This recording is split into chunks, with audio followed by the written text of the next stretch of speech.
Welcome everybody. We are delighted to be joined by Adam Moloney, the CFO of Blancco Technology, who is a veteran in the role, having been at the firm for 7 months now. But we pick a good time to catch up on the progress not only of Adam but also of the new CEO, Matt Jones, because the company has just reported a very encouraging set of first half results to the end of December. But before we talk about the first half in detail, Adam, perhaps you'd like to say a little bit about what you found when you and Matt moved in and strategically how you're trying to change the group. Yeah, so Matt joined in March of last year, and I joined shortly afterwards in July, and very quickly established the strategy for the business, which was to focus on the key strengths of the operation, which was around the mobile offering, also offering in data center and enterprise, and ITAD, which is IT asset disposition. So 3 core divisions. The 3 core divisions. Mm-hmm. We felt that the sales and also R&D divisions of the business needed that focus to develop that product set, and we were very enthusiastic about the technology that the business had and the market opportunity. I think there were some regulatory aspects of the areas in which we work that will help to drive growth for us as well. And we were looking to invest more money in those areas of the business so that we could take the business forward in a quicker way than perhaps it's done in the last couple of years. And we're pleased to see the first set of results since putting that strategy in place are beginning to bear fruit. But I think those investments are continuing, and we'll see further acceleration in growth in future periods. Yes, I mean, for those of investors who've been following Blancco for a long time, it's easy to forget that it is already a world leader when it comes to data erasure, and as everybody knows, the importance of that is growing and growing and growing. And you mentioned regulation, which was an encouraging, provided you're not having to comply with it, an encouraging driver to demand for your services. We've very conscious of it here in the UK, GDPR, etc., etc.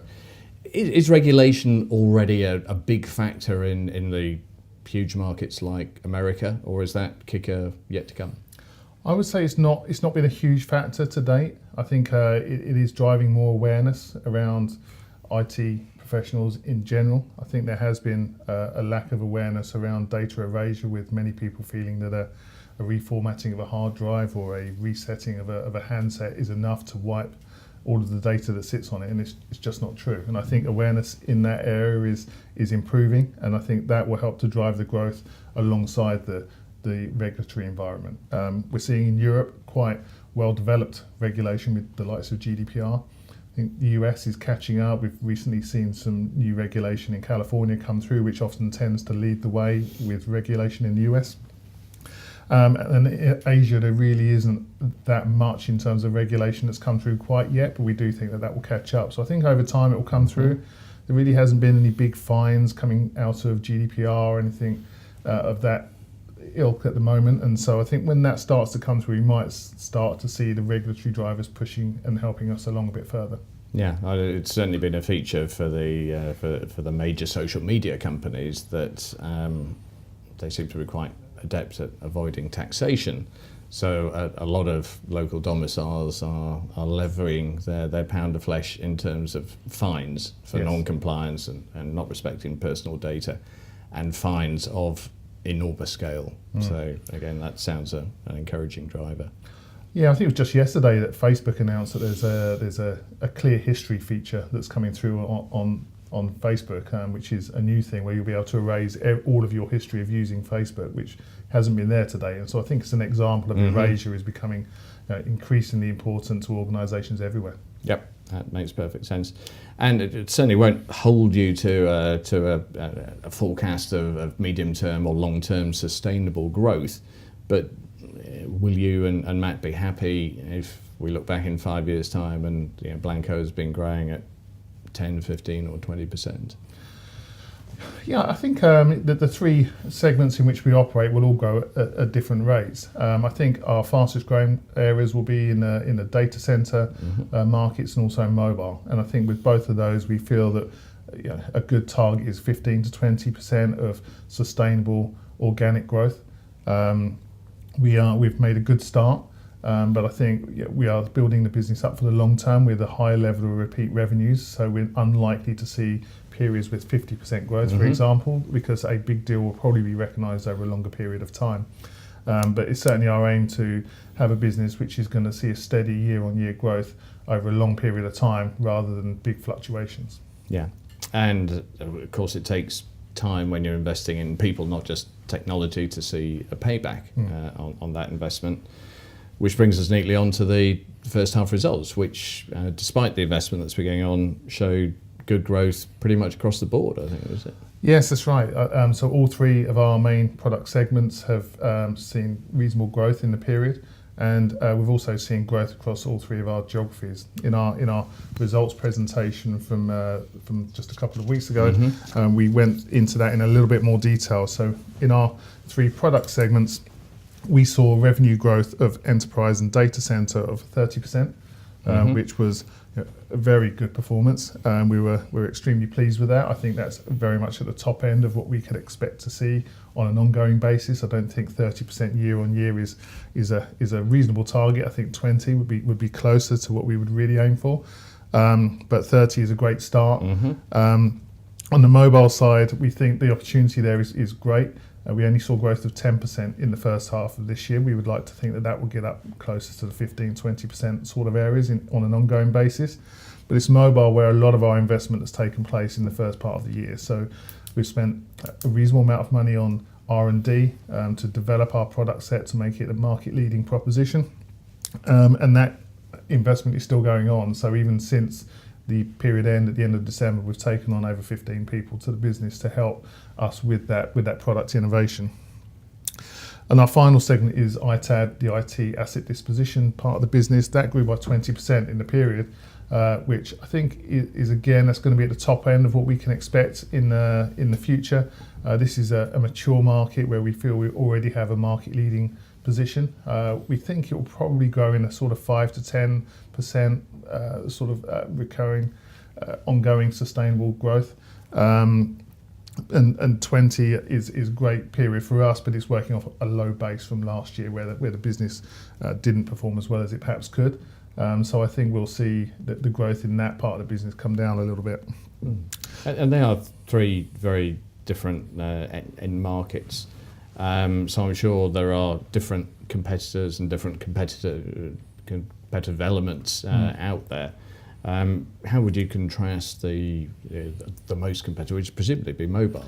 Yeah, that's right. So mobile is by far the most competitive part of our operation. We do see a number of fairly small competitors out there, so there isn't anybody that's bigger than us that's out there in the market, but we do regularly come up against competition where people will have solutions in the same area, but we don't see anybody with a solution for erasure and diagnostics, which we can currently offer.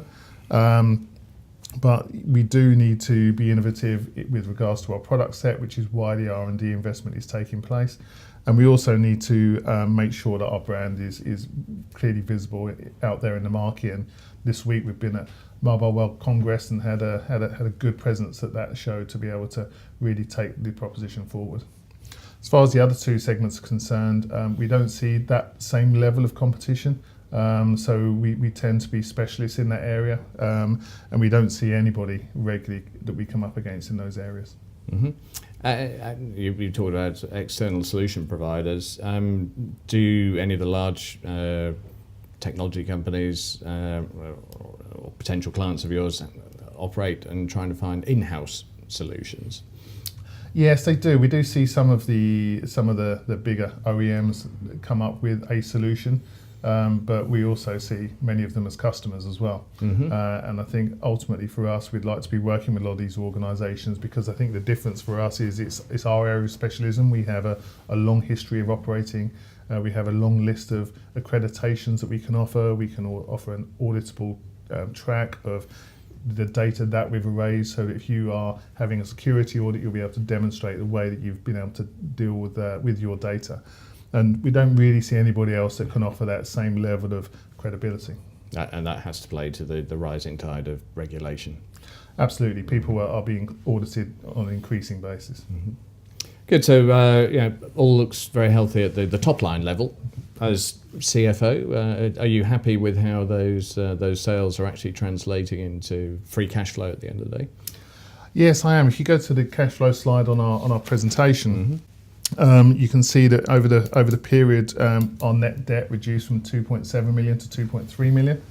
And since last year, we've seen net debt reduced from 3.4 to 2.3 million. So we've generated over £1 million of cash in the period. So we are working our way towards our aim being in a cash positive situation within the next couple of years. That's certainly our target for the business. We're seeing the revenues come through at an earlier point in the year. So I think in the past with Blancco, we've seen quite a large weighting towards the end of periods. Whereas in the first half of this year, I think our aims to get sustainable growth has come through with a much flatter revenue profile. And that's enabled us to collect cash from those sales at an earlier point during the year. And so we would expect to see that in the second half of the year as well. And we again would expect to see net debt reduce as we go through the rest of the year. So we're pleased with the cash conversion. And obviously that will only improve as profits increase as well. And it sounds like a much, not just a seasonal basis, but a smoother flow on a monthly basis and visibility of revenue. Yeah, it's often difficult for investors to look at us. They only see our results twice a year, but obviously internally I'll see the management accounts on a monthly basis, and I'm very happy that the profile of our revenues is much more even across the year rather than being weighted towards period ends.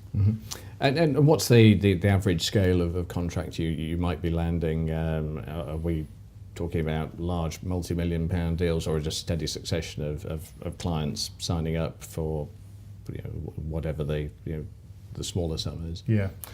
Very large multi-million deals are unusual for us. It's likely a good deal for us would be a £100,000 or £200,000 a year. Most commonly our contracts would be in and around the £10,000 a year type area. So we see a large volume of relatively small contracts, but with a high repeat occurrence as well. So it's unusual for a customer to sign up with us, enable us to become part of their data lifecycle management, and then when their licenses run out, for them not to renew those licenses would be quite unusual, because you're effectively throwing away part of the furniture. And in terms of, a lot of smaller deals, in terms of accessing them, you are investing in your own sales team. But what about third party or channel distributors bringing business to you? Yes. Yeah, when we came out in September with our strategy, talking about the focus on the three markets, we were keen to point out what the route to market would be. And in mobile and ITAD, we felt that direct sales was very much the way forward. But in data center and enterprise, you're often looking to engage with some of the largest companies in the world. And for that growth, we needed to lean more on our channel partners that we have. The most notable ones currently are Ingram Micro and Arrow. And developing those relationships has really helped us. So that 30% growth that I mentioned earlier have been assisted by a 48% increase in our channel revenues coming through. And channel now represents around 50% of our total in the data center market. We expect that to increase as we go forward. We're putting further investment in channel. We're looking to open new channels. And we would expect that channel revenues will be much higher than direct sales as we go through the next couple of years in the data center market. That sounds encouraging. And then looking a little bit further down the road, what about the pipeline of business that's not yet closed or reported? Yes. Well, we are now obviously at beginning of March, so we've got good sight on how the new period's starting. We're enthused about trading. We're continuing to trade well into the second half of the year, and pipeline looks strong. So when we look at how the pipeline shapes up versus where it was at this point last year, we can see that it's over 20% higher than at the same point last year. And we continue to engage with our marketing teams to drive further opportunities. We're monitoring closely how we spend that marketing budget as well. So we monitor closely the cost per lead and the lead conversions and our share of voice. It's a lot easier now to really, particularly as a CFO, to get some measurements on how well your marketing function is performing, and we'll continue to see the pipeline growing. Yeah, well, it sounds like the platform is robust, and a lot more focuses at all levels of the organisation. Stems back to the bottom line coming through to you. Yeah, so if you look at our income statement for the first 6 months, And you'll see that our adjusted operating profit for the period grew from 0.6 million last year to 1.6 million this year. EBITDA went from 1.8 million to 3 million, so very profitable period for us, particularly in comparison to last year. In the second half of the year, I think we'll see margin squeeze a little bit because a lot of the investments that we made in the first half of the year have yet to really come through in our results. So we've grown our headcount by over 11% in the first half of the year, but most of those people only joined towards the end of the second quarter. So we'll see that come through fully costed in the second half of the year. We'll see revenue grow, but the cost base will grow. We'll continue to invest in R&D, continuing to invest in marketing to grow that pipeline. And so we think the operating margins will shrink a little bit this year before we start then going on to 2020 financial year, 2021 financial year, where we do expect growth rates to accelerate more towards the sort of 15% sort of areas that we were talking about earlier. And maybe just delve a little bit more into the R&D. It is very important to, in a technology situation, to stay ahead of the competition. Yes. But you're quite a globally diverse business, and indeed Blancco's roots are in Finland, where I believe a lot of the R&D still takes place. Yeah, so we are very much an international business. We have a presence in over 15 countries. We've got just under 300 employees, but our largest employee bases are in Joensuu in Finland, which is, as you say, where the origins of the Blancco IP for data erasure came from. And then we also have a developer base in Pune in India as well. And so I would say around about 2/3 of our employees are based in those two areas. And then we have a lot of sales offices around the world in Asia, Europe, and in North America. Our revenues are split fairly evenly, around a third in Asia, a third in North America, and a third in Europe. So we do have a very diversely spread business. So a lot of our R&D effort, Andy, is spent in Finland, as you say, developing the mobile product in particular. As we talked about earlier, that is by far the most competitive part of our business. And one of the key aspects of that is being able to erase phones and diagnose any faults on those phones in the quickest time possible. And that's what's really important to our customers. Customers are looking to turn around large volumes of used handsets on a large scale basis, and so shaving off a little bit of time in terms of how you process those handsets makes a lot of difference. And so a lot of our R&D effort is spent in trying to reduce that operating time and how we process the handsets. Yeah, it makes sense, and indeed, bringing the technology to life for our viewers.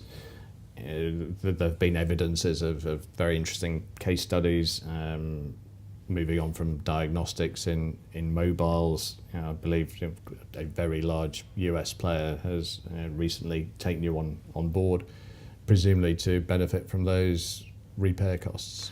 Yes, that's right. I mean, we tend to see our operations in mobile in three subsections. So we'll see carriers. AT&T are our largest customer in the US.